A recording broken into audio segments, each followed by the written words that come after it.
Bem, numa conversa com o Rony Mesler, fundador da Grife Reserva, hoje a Rebels, que se tornou um grande parceiro, um grande amigo meu, falei para ele que pretendia sair de São Paulo, voltar para Pernambuco, Recife, Nordeste e reconstruir algumas coisas aqui.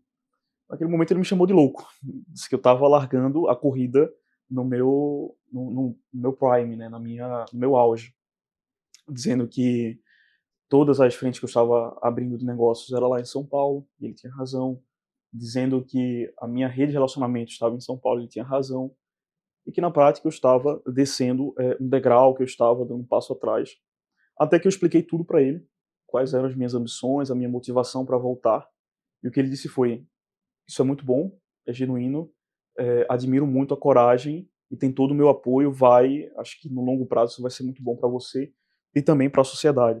Então, esse vídeo é para falar um pouco sobre a minha decisão de ter voltado de São Paulo para o Nordeste. São Paulo foi o lugar em que eu conquistei tudo na minha vida, literalmente tudo, tanto o dinheiro, quanto a projeção social, quanto as amizades, e até mesmo a minha família, né. Eu me casei em São Paulo, tive meus 2 filhos em São Paulo, eles nasceram em São Paulo, mas eu decidi voltar para o Nordeste. Qual foi essa trajetória? Vou contar para vocês, de forma que possa inspirar, que possa também explicar para quem me acompanha em outras redes sociais, qual é a minha pretensão com essa volta.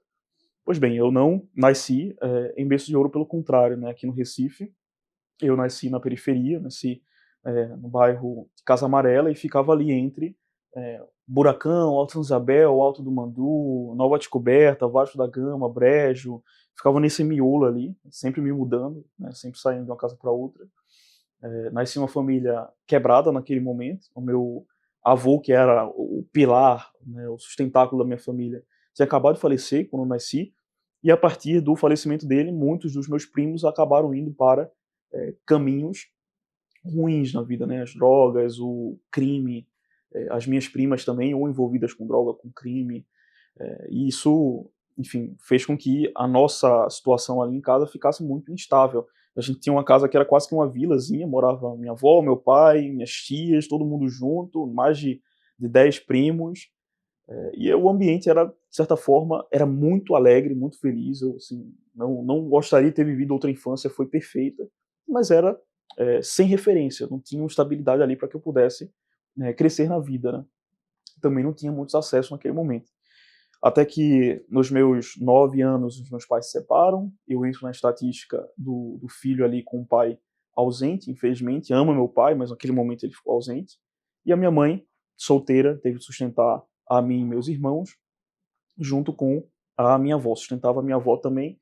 E aí você sabe, né, família de pernambucano, vem a família do interior, vai morar também junto com você na casa, até que, sei lá, com 10 anos eu me vi numa casa em que tinha eu, meu irmão, minha mãe, minha avó, eh, depois surgiu um outro irmão meu, minha mãe, num relacionamento, num namoro de um mês, acabou tendo um outro filho, engravidou já no início, assim, dessa nossa vida, e vinham sempre outros familiares morarem com a gente, de modo que, sei lá, em algum momento a casa ficou com 9, 10 pessoas, sendo que a nossa renda era de 2 salários mínimos, talvez, né, contando com o da minha mãe e provavelmente algum tio meu, alguma coisa assim. Então era uma situação bem precária, eu me vi tendo de ajudar bastante a minha avó, né, minha mãe trabalhava o dia inteiro, a minha avó vendia almoço, e eu me vi tendo de ajudar, com 11 anos, entregando almoço também. Eu saía da escola e ia entregar almoço. Inclusive é engraçado, porque eu fazia isso no meu bairro, né, então eu saía da escola, era uma escola particular de bairro, sei lá, 25, R$30, R$50 de mensalidade, era o que minha mãe conseguia pagar, e eu saía e ia para casa dos meus colegas entregar almoço. Eu gostava de algumas meninas na escola, e eu tinha que levar o almoço para casa dela, eu ficava assim, o homem mais humilhado do mundo. Mas beleza, comecei a partir daí a perceber que existia eh, certa responsabilidade para que você, enfim, tivesse uma vida digna, né. Começo, depois com os meus 13, 14 anos a trabalhar como servente de obras, aí eu já tinha saído do Alto do Mandu, Alto Santa Isabel, e fui lá para Nova Descoberta, eu esqueci o nome agora da rua, mas era ali, para quem é do Recife, né, você passa ali a feira de Nova Descoberta, você tem 2 opções entrando numa rua, você vai ou para o Brejo, a Guabiraba, ou tem uma ladeira lá, acho que esse Alto do Capitão, se eu não me engano, bem íngreme assim, né. A gente foi morar lá em cima, e minha mãe conseguiu comprar um terreno lá no Brejo, R$ 7.000 na Barreira, e aí eu ficava na rotina de descia lá do morro, passava ali, eu esqueci o nome da rua, mas é uma rua bem ampla, uma avenida bem ampla, que vai dar para o Brejo, Nova Descoberta para o Brejo, e andando 5 horas da manhã para trabalhar na obra. E essa foi a minha vida por quase 2 anos. Né? Trabalhava na obra, 5 da manhã, depois ia para a escola, da escola eu ia para algum curso da prefeitura, e assim por diante. Aí no final de semana pegava um bico para ganhar algum dinheiro, para ajudar em casa, ou para comprar alguma coisa para mim, uma roupa, ou um carreteiro, para eu tomar uma lá no Marco Zero. E essa foi a minha adolescência por um bom tempo, até que por volta dos meus 17, aí sim eu começo a acordar um pouco mais para um dinheiro que precisaria me sustentar, né. Eu me deparo com a possibilidade de entrar na faculdade, eu não sabia bem o que era aquilo, mas percebi que era o caminho para que eu conseguisse ter uma profissão, mas não consigo entrar na faculdade. Faço o Enem, tinha uma boa nota, acho que uma média de 700, mas aplico para biblioteconomia, curso X. Apliquei para isso porque, meu avô tinha sido bibliotecário de Dom Helder, e eu na época eu estava namorando, estava saindo assim com uma menina que era bibliotecária. Por algum motivo achei que era uma boa ideia fazer esse curso. Não consigo, ficha 19 não foi entregue pela secretaria. Ficha 19, para quem não sabe, é o documento de conclusão do ensino médio. Então decidi simplesmente ir para a rua e trabalhar na rua. Um colega meu de classe teve uma ideia de negócio, que era alugar piscina na Praia de Boa Viagem, e a gente decidiu fazer isso juntos. Compramos algumas piscinas de criança e a gente ia alugar na Praia de Boa Viagem, cobrando R$ 10 a hora, R$ 20 para ficar à vontade. Esse era o nosso pitch. A gente saía por volta das 5 da manhã, saía do Brejo às 5 da manhã, chegava às 7 mais ou menos na Praia de Boa Viagem, montava tudo, começava a atender as pessoas, passava o dia inteiro ali. Foi uma época muito boa, a partir dali eu comecei a aprender a receber não, comecei a aprender a mexer com dinheiro, comecei a aprender a vender, a criar técnicas de vendas. A gente chegava a tirar R$ 400 no dia, então era um bom empreendimento para quem empreende na rua. Só que começou a ficar muito inseguro para mim estar naquele ambiente. Para quem não sabe, a praia não é nada segura, assim, principalmente aqui no Nordeste. Né? Eu me deparei com um matador indo lá matar. Esqueci o nome agora do cara que tem a barraquinha dele. Não é barraquinha o nome. Me ajuda aí, pô, como é o nome? Você sabe? Do quiosque. Então, ia lá para matar o cara do quiosque. Polícia já foi chamada lá para pegar o traficante que trabalhava com flanelinha. O auge para mim foi quando eu cheguei um dia e tinha um buraco de 1,5 metros assim, de profundidade, com o cara catando a droga que tinha sido roubada dele, porque estava enterrada lá. Eu, caraca, velho, eu trabalho em cima literalmente eu trabalho em cima de drogas aqui, tem drogas plantadas aqui. Então decidi sair daquela vida e fui para outro empreendimento. Comecei a ajudar na descarga de frete, né, de entulho de obra. Inclusive eu estou aqui gravando no escritório de um amigo no Rio Mar. Eu lembro que eu vinha para cá, né, para muitas vezes tirar entulho de obra daqui. Pois bem, durante esse período inteiro eu estava ainda na expectativa de entrar na faculdade, até que o ProUni me ajuda e eu consigo uma bolsa integral numa faculdade X, Unisquina, que eu decidi ir pelo nome. Eu não fazia ideia que existia importância de uma faculdade com relação a outra. Faço contabilidade, porque quando eu comecei a ganhar dinheiro na praia, eu percebi que eu conseguia, com, sei lá, técnicas financeiras, ganhar mais dinheiro, sobrar mais dinheiro para mim. Fui para contabilidade, portanto. E já no primeiro mês eu consegui um estágio numa construtora e atuei na frente da administração ali, e foi o momento em que, de fato, eu saí da rua e comecei a entrar no mercado mais formal. Passei 2 anos assim, só que veio a pandemia fechou a construção civil, vocês devem imaginar. Então, a partir dali eu me vi sem nenhum, como é que eu posso dizer, meio para me sustentar. Naquela época eu sustentava a minha mãe, meus irmãos, minha mãe, meu irmão do meio, que já eu acho que devia ter. Quantos você tinha, Miguel?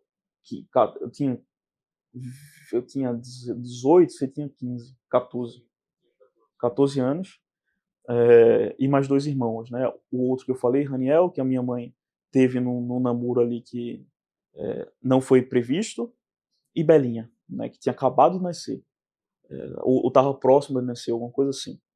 Meu padrasto tinha ido embora, então estava sustentando a minha família naquela altura.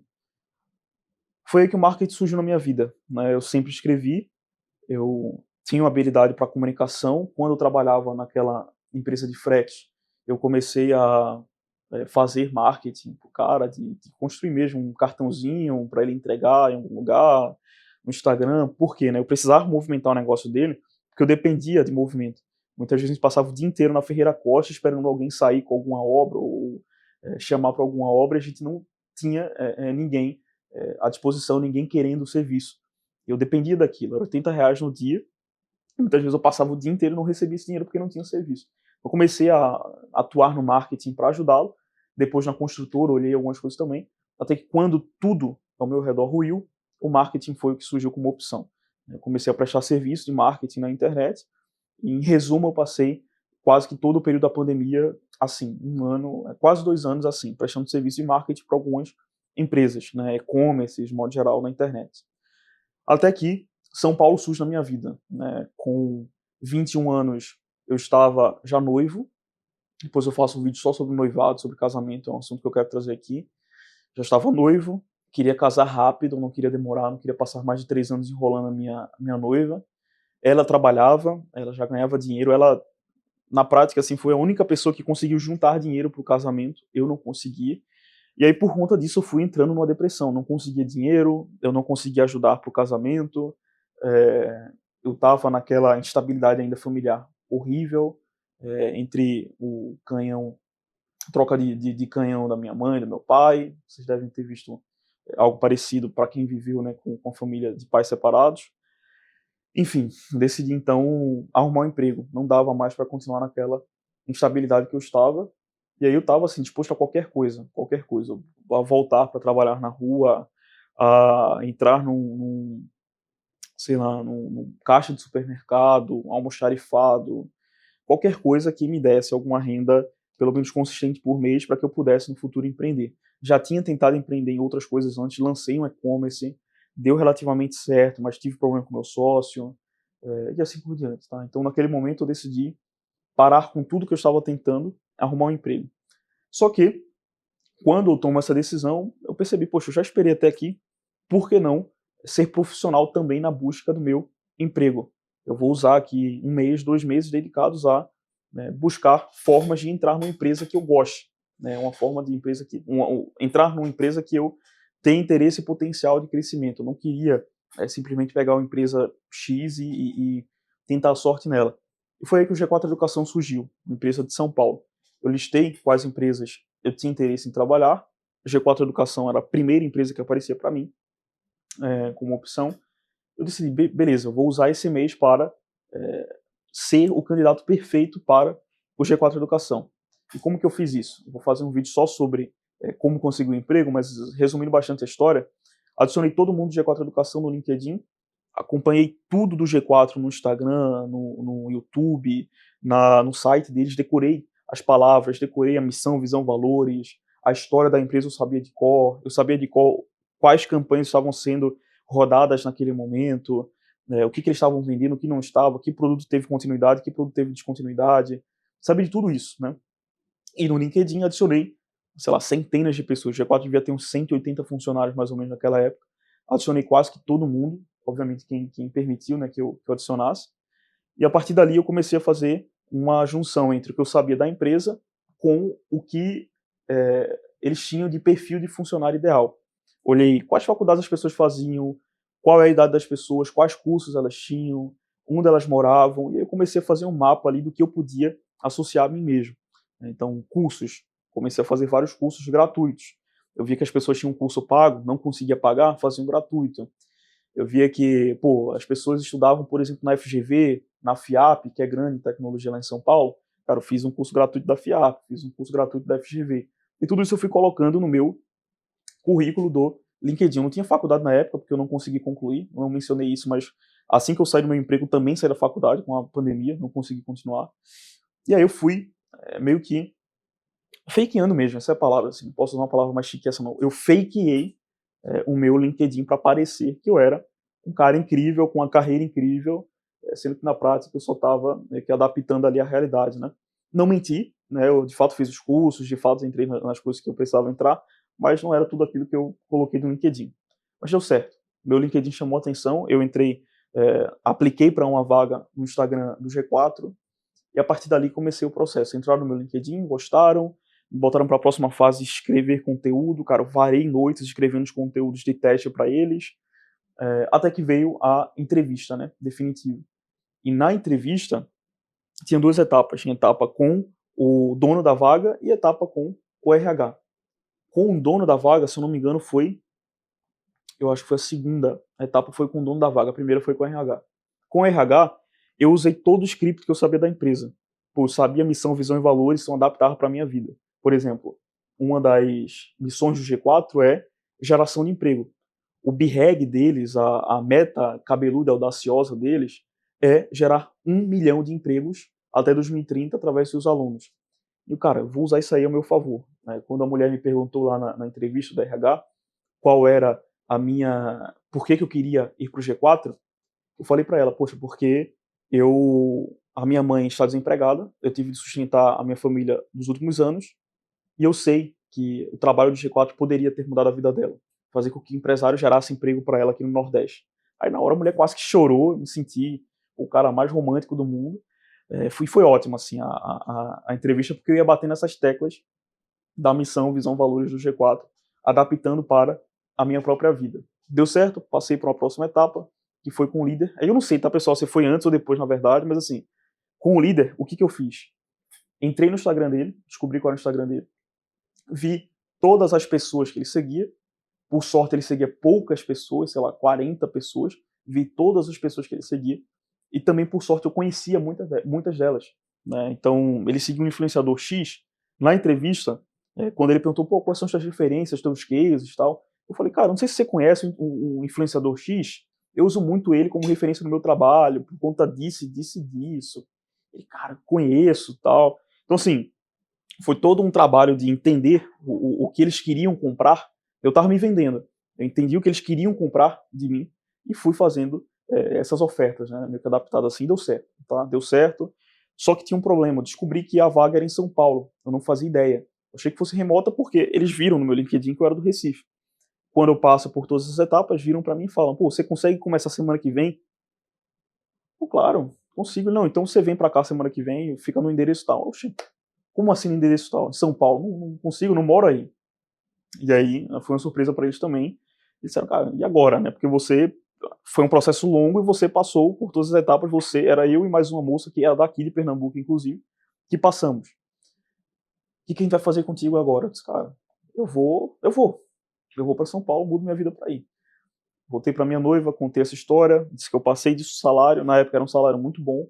Imagine, em 2022, fevereiro de 2022, o salário era de 4.500 para o cara que não tinha experiência de mercado, 4.500 mais os benefícios, ia dar em torno de uma renda de 5.200, 5.500, tá? Alguma coisa assim. Fora o auxílio viagem que eles me deram também no valor da minha renda, 5.000 e pouco. Então eu falei para minha esposa, olha, um dinheiro que a gente nunca imaginou ter na vida, é São Paulo, eu consigo construir uma vida lá, e depois eu te levo para lá também. Vamos arriscar tudo. Eu não conhecia ninguém em São Paulo, não tinha amigo nenhum em São Paulo, não tinha familiar em São Paulo. A única pessoa que eu tinha lá, para dizer que não tinha ninguém, era uma amiga de infância da minha sogra, que a minha sogra não via há 20, 30, 40 anos, sei lá, muito tempo, né, desde a infância dela. E morava em Guarulhos, não morava nem em São Paulo capital, morava em Guarulhos, fica mais ou menos a 1 hora e meia, talvez 2 horas de São Paulo. Eu decidi ir. Né? Passei aquela primeira semana no Airbnb, depois fui para casa dessa mulher, ficava 2 horas de distância de São Paulo, muitas vezes no momento que eu precisava sair, né? Eu começava a trabalhar às 8 da manhã, voltava, sei lá, saía do escritório às 10 da noite, então era sempre muito difícil chegar lá em Guarulhos, eu só batia na cama e voltava, literalmente. Eu decidi sair da casa dela depois de uma semana, e aí passei uma semana morando de favor na casa de alguns colegas do G4 que eu fiz. O meu chefe meio quase que impôs assim para alguns amigos dele, pô, recebe esse cara aí na tua casa. Eu passei uma semana na casa de um e outro, passando frio absurdo, porque na época São Paulo estava no pico de frio, com chuvas. E imagine aqui em Recife, frio é 25 graus, né? 26 graus é frio aqui. E lá, sei lá, estava próximo de 7 graus. Né? Foi uma alta histórica em São Paulo. E tem uma história engraçada, né? O cara que me recebeu quase que forçado, ele não me deu nada, meu irmão. Me deu um sofá lá pra eu deitar. Eu não tinha lençol, não tinha nada, tava passando muito frio. E eu não ia importar um menino e perguntar, pô, me dá um lençol, alguma coisa assim, porque eu não conhecia ele, literalmente. Essa primeira noite eu não conhecia. E o que eu fiz? Vesti 3, 4 calças, 3, 4 camisas e botei a toalha. Eu tinha tomado banho, botei a toalha meio úmida em mim e fiquei lá passando frio. Aí no outro dia, de manhã cedo, o miserável me chegou assim, pô, cara, tá todo coberto aí, não te dei um lençol, né? Pô, cara, não me desse um lençol não, mas tá tudo bem, beleza. E aí voltei pra lá à noite, e fiquei esperando, pô, será que ele vai me dar lençol dessa vez agora? Não me deu lençol novamente. Hoje é um grande amigo meu, mas naquela época, pô, miserável, falou que não me deu e continuou não me dando lençol, né? Mas beleza, consegui um apartamento, me estabilizei e depois de um tempo levei minha esposa e comecei a fazer minha vida lá. História muito longa, para que vocês entendam toda a epopeia que foi fazer essa transição. E o que aconteceu em São Paulo, né? Por que eu digo que eu conquistei tudo em São Paulo? Porque em 2 anos, lá nos quase 2 anos de G4, cara, eu fui daquele salário que eu falei inicialmente para uma renda de quase 10 mil de salário, o que era ótimo. Tive o meu primeiro filho, morava num lugar incrível lá no Morumbi, caro, mas era muito bom, assim, um condomínio que tinha coworking, é, piscina, cara, tinha tudo, academia, coisa que imaginem, eu morava numa casa que não tinha reboco, né, e eu fui para um lugar desse, para mim era o suprassumo, assim, né. Então, conquistei muito bem isso já no primeiro ano, no segundo ano lá em São Paulo. No G4 Educação conheci muita gente, muito empresário grande. Eu construí um projeto lá, foi um perfil no Instagram pessoal meu, junto com meu irmão, pautado na moda, no mercado de luxo, que foi para 200 mil seguidores muito rápido e chamou a atenção de muitos CEOs do mercado, donos de bancos, donos de empresa listada em bolsa, enfim. Então isso já também me deu uma relevância legal. E quando eu saio do G4, eu saio já certo de que queria empreender. Não empreendo diretamente, vou para um emprego transitório ali, um startup da Edux que gerenciava a marca online da IBMEC, Estácio, que concursos, Damásio e outros. Eu fui como coordenador de social media para lá, para tocar também essas marcas, mas já em mente de lançar a minha empresa. E aí lanço a Blank, conto uma história só sobre ela depois. Lanço a Blank, uma startup que a gente lançou. Começamos a produção dos nossos primeiros produtos em novembro de 2023, mas a gente pivotou uma, duas, três vezes, até que em janeiro a gente vai para o modelo inicial da empresa, que foi educação. Lançamos um programa para profissionalizar profissionais que atuam com rede social. Imagina, a gente estava no G4, o G4, na época eu gerenciava a marca do G4 Educação, não mencionei isso, mas a minha função era gerenciar a marca do G4 Educação na internet. E a gente gerava muito resultado, né? Eram milhões de reais pelo Instagram e 1 milhão de seguidores que eu gerei lá, né? Na verdade eu peguei com 300 mil seguidores, levei para 1 milhão e 100. Era maior do que os donos, que também eram muito famosos já. Com isso, muito empresário queria contratar pessoas que faziam o mesmo trabalho que a gente fazia. Então a Blank foi uma resposta para isso, assim, vamos formar pessoas para atuar dentro da empresa desses empresários que conhecemos, né? E o produto deu muito certo. No lançamento ali inicial a gente fez 900 mil, faturamento do zero, a gente não investiu nada, gastamos, sei lá, 3 mil reais na empresa como um todo, no cartão de crédito, para investir em umas coisas muito absurdas, depois eu compro 6. Deu muito certo, 900 mil de faturamento, a gente contratou já algumas pessoas iniciais no time e começamos a montar a empresa. Isso para mim aí foi quando eu comecei a entrar no meu auge, que eu falei no início aqui, né, que o Rony mencionou. Porque a empresa no primeiro ano faturou 3 milhões e meio, com uma margem muito boa, erramos muito, dava para ter sido bem melhor, mas foi um bom ano para um negócio que nasceu do zero. O segundo ano, que é o que a gente está hoje, a gente já fez o primeiro ano, nos primeiros meses da empresa desse ano. Então, acho que em junho a gente bateu todo o primeiro ano que a gente fez no ano passado, 4 milhões, primeiro semestre. E aí a ideia é pelo menos dobrar isso um pouco mais esse ano ainda, com uma relevância que a gente nem sabe medir, né? Porque a gente formou muitos alunos, mas de um outro lado a Blank tem também a frente de gestão de rede social para grande empresário. E aí esses grandes empresários foi quem começaram a abrir portas. E cara, o menino lá do Vasco da Gama não imaginava, como eu mencionei, hoje o Rony Mesler é meu parceiro, é meu cliente, né? Se tornou amigo também e tenho novidade para vir com ele depois, não posso contar agora. Mas é nosso cliente, fundador da Reserva. Renata Vick, que é CEO da Copenhagen Brasil Cacau, nossa cliente, nossa professora. Sandra Chayo, sócia-diretora da Hope, herdeira da Hope, nossa cliente. Thales Gomes, o próprio Thales Gomes e o G4 Educação voltaram para a Blank. Né? Depois que eu saí de lá, quase que um ano depois eles voltaram para a Blank. Então, assim, a gente conhece muito empresário grande, a gente tem aderência com muitas frentes de mercado lá em São Paulo, e aí depois de tudo isso, depois de eu ter conseguido uma empresa que, vocês sabem, um faturamento agora, depois do meu segundo filho ter nascido, eu estava numa casa boa, estava ganhando muito bem, um salário que eu nunca imaginaria ter, graças a Deus, assim, que eu acho que nunca ninguém na minha família teve. Nada megalomaníaco, porque eu não estou botando esse dinheiro no bolso, tá? Você que é meu familiar que está vendo aí, esse dinheiro que eu faturo, eu não estou botando no bolso. A nossa empresa é muito conservadora, né? Pelo contrário, a gente tem muito custo aí com funcionário e tal. Mas assim, uma vida que para quem estava lá numa casa sem repouco é inimaginável. Ganhar R$ 3.000 para mim já era o auge. Eu lembro que quando eu estava noivo da minha esposa, a gente discutia, cara, qual seria a renda ideal do sonho, assim. Aí, pô, R$ 3.000 seria porrada, assim. R$ 3.000 seria, estamos vencendo na vida, né? Então, é uma realidade que hoje para mim é muito boa. Em São Paulo, imagine, poxa, podia ir para qualquer lugar, podia ir para qualquer restaurante, estava numa empresa boa, a gente tinha acabado de, desculpa, estava num bairro bom, morava no Brooklyn lá, eu tinha acabado de sair de um escritório de 40 metros para um escritório de 300 metros quadrados, com, acho que na época, 25 funcionários, a gente está com um pouco mais de 30 agora, crescendo, pegando muito cliente, toda semana, sei lá, a qualquer momento eu podia fazer reunião com qualquer pessoa importante lá, a minha semana de reuniões mesclava desde eu conversar com um ministro, conversar com um grande empresário, era uma loucura, assim, eu não imaginava a projeção que Blank teria tomado, e decidi voltar, né, como o Rony falou, nesse auge inteiro. Né. E por que eu decidi voltar? A grande resposta que eu queria trazer para vocês, não estou falando tanto para chegar nesse ponto. Por muitos motivos. Por muitos motivos. Em primeiro lugar, depois que Blank deu certo, depois que eu comecei a ter relativo sucesso social, eu percebi que não era aquilo que eu necessariamente queria. Não era ali em que estava a minha realização. Eu via meu sócio, porque eu amo Lucas Freitas, vocês vão vê-lo muito aqui no canal, se sentindo extremamente realizado, né, com as pessoas que ele conhecia, para os eventos que ele ia, para o dinheiro, porque ele realmente assim é o cara que hoje eu conheço muito empreendedor. Ele para mim vai ser a cara da nova geração de empreendedores no Brasil. Assim, isso eu aposto tranquilamente. Então era a vocação dele, é a vocação dele ser empreendedor. E eu olhava para ele e pensava, cara, eu não tenho essa realização toda assim, com essa relevância que a gente está conseguindo construir. Não tenho. Voltei para o Recife de férias no início desse ano e comecei a ver a realidade daqui.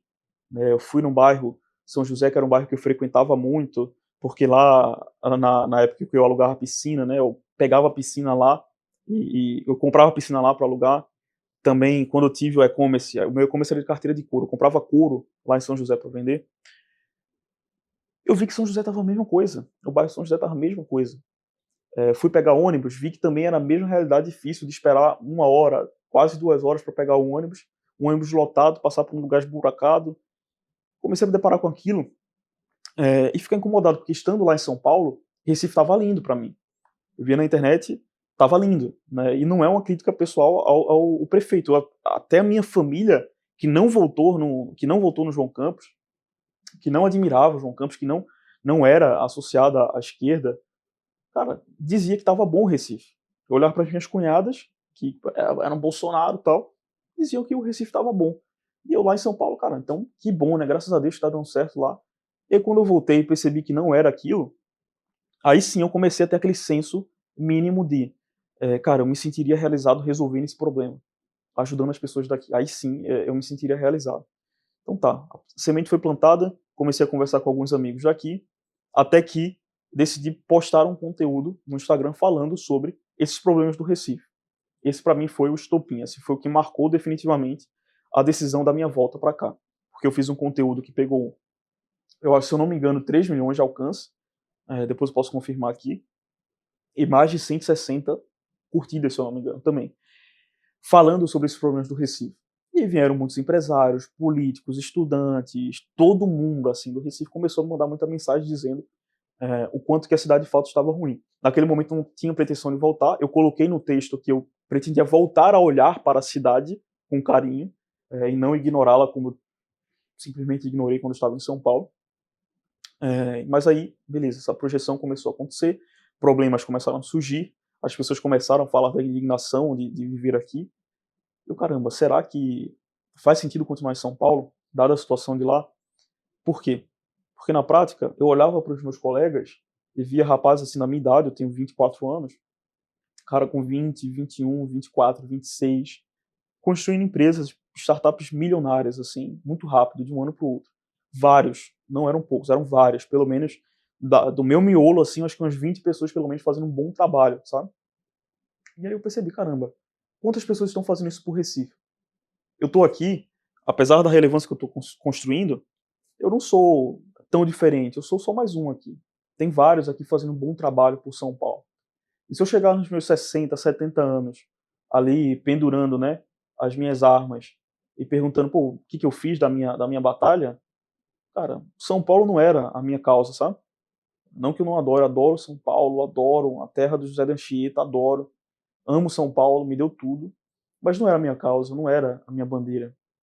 Então pensei, cara, eu acho que a vida é curta, eu preciso voltar para Recife e tentar ajudar de alguma forma lá, né? Então, decido voltar para o Recife indo à contramão do que todo mundo fala, né? A gente tem que sair da nossa cidade, sair do Nordeste para crescer.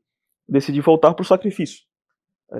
Mantive a minha empresa lá, minha empresa continua com o escritório lá, com toda a sede lá, o meu sócio está lá, a gente continua trabalhando duro lá, mas a minha presença física aqui no Recife, em Pernambuco, tem sido útil para que eu estimule empresários, para que eu traga o exemplo de Blank e para que eu atraia investimento também para a própria Blank.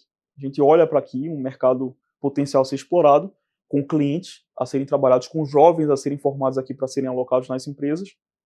Então foi uma decisão que para a própria empresa surtiu um efeito positivo, né, de abertura de mercado, diferencial de mercado para a gente. Então decido voltar para cá com que pretensões de forma prática? Primeiro, mostrar para Pernambuco que temos uma grandeza histórica que, de certa forma, nos deixa obrigados a honrar com esse passado. Temos uma grandeza histórica. A gente olha hoje para a história do Brasil e parece muito que ela foi construída pelos bandeirantes, pelo Sudeste. E não foi bem assim, né? A capitania mais rica de Pernambuco, do Brasil colonial foi Pernambuco, né? Quando São Vicente está acontecendo lá, na história a gente tenta dizer que São Vicente era o auge, não era o auge, estava longe de ser. Era Pernambuco. Pernambuco, sim, tinha riqueza que não era nem possível exportar, de tanta riqueza que se tinha. A gente conseguiu construir isso. A gente conseguiu construir uma riqueza intelectual sem igual. Bate de frente com o Largo de São Francisco, primeira faculdade de São Paulo, né, dos beneditinos, que surgiu concomitante à faculdade de Direito aqui, que primeiro surgiu no Seminário de Olinda e depois veio para Recife. Construímos os principais intelectuais do Brasil, os principais movimentos do Brasil aconteceram também aqui no Recife, a abolição começou no Recife, a questão religiosa começou no Recife, a independência começou no Recife. Então temos uma grandeza histórica que não pode ser menosprezada. A gente não pode simplesmente achar que hoje o nordestino para crescer tem que ir para São Paulo, porque as coisas funcionam assim. Não funcionam assim. Se a gente coloca num panorama de séculos, e 5 séculos não é muita coisa na história, a gente teve mais contribuição para dar do que para extrair, independente do presente ser assim hoje. Tá? Então, essa primeira pretensão minha foi trazer a grandeza de Pernambuco. A segunda, fazer com que a economia daqui comece a ser mais movimentada a partir do potencial individual de cada pessoa. Né? Vocês veem que o Vale do Silício foi construído pela capacidade individual de alguns sujeitos corajosos construindo as startups que eles construíram. A Florianópolis teve esse exemplo também com a RD Station, depois com a Hotmart. Eles construíam um centro, um polo tecnológico, porque alguns corajosos começaram a trabalhar por isso, em prol disso.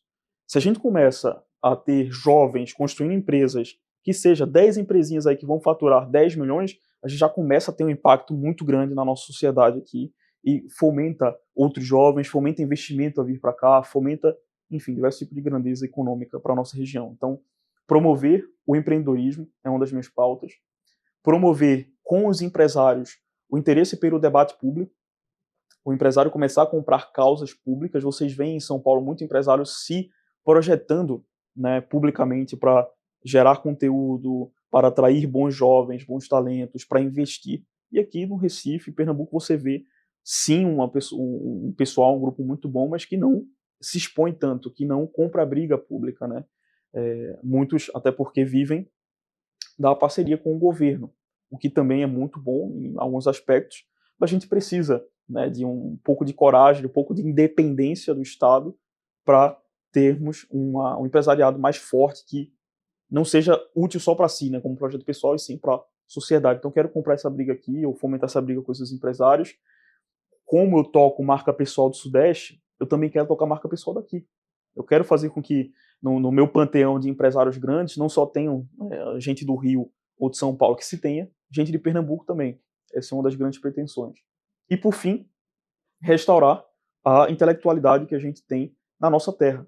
Não dá para a gente ser o povo que construiu Joaquim Nabuco, construiu Rui Barbosa, pode ter críticas a ele, eu tenho, mas é um gigante, construiu Rui Barbosa, construiu Tobias Barreto, construiu Castro Alves, construiu tantas figuras importantes assim que foram formadas intelectualmente aqui. Não dá para ser o povo que hoje é considerado desculpa o português, mas o mais burro do Brasil, sabe? Que as pessoas dizem que é simplesmente curral eleitoral, que é analfabeto, que não dá para a gente aceitar mais que desça pela goela esse tipo de percepção nacional para a gente, sendo que fomos o berço da intelectualidade de Pernambuco. Então, essas são as minhas grandes pretensões. Voltei para comprar essa briga.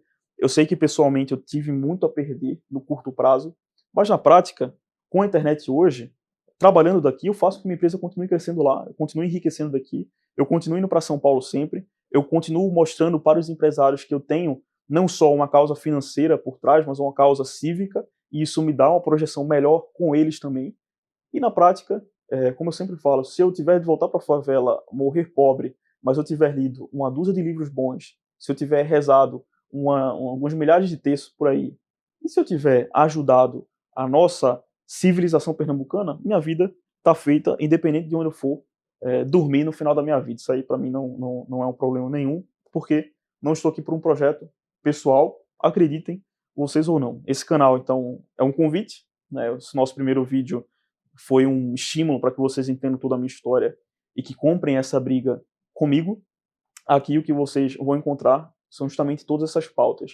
Quero ajudar jovens a ascenderem socialmente, quero ajudar empresários a assumirem o debate público através da relevância da sua marca pessoal, através do desenvolvimento das suas empresas e dos seus colaboradores. Quero ajudar a discussão intelectual a subir de nível e não ficar só lado A, lado B de política, direita, esquerda ou coisa do tipo. E quero fazer com que Pernambuco recupere a sua grandeza histórica. Se você quer comprar comigo essa briga, te recomendo aqui a curtir esse vídeo, compartilhar com algum pernambucano, algum nordestino, caso você seja da região, e que deixe o seu comentário dizendo como tem sido a sua vida. Se você saiu de Pernambuco, está em outro lugar conquistando a vida, se você está em Pernambuco e está com dificuldade em conquistar a sua vida, eu estou muito ansioso para ler suas histórias e entender como que podemos nos ajudar. Um abraço e até o próximo vídeo.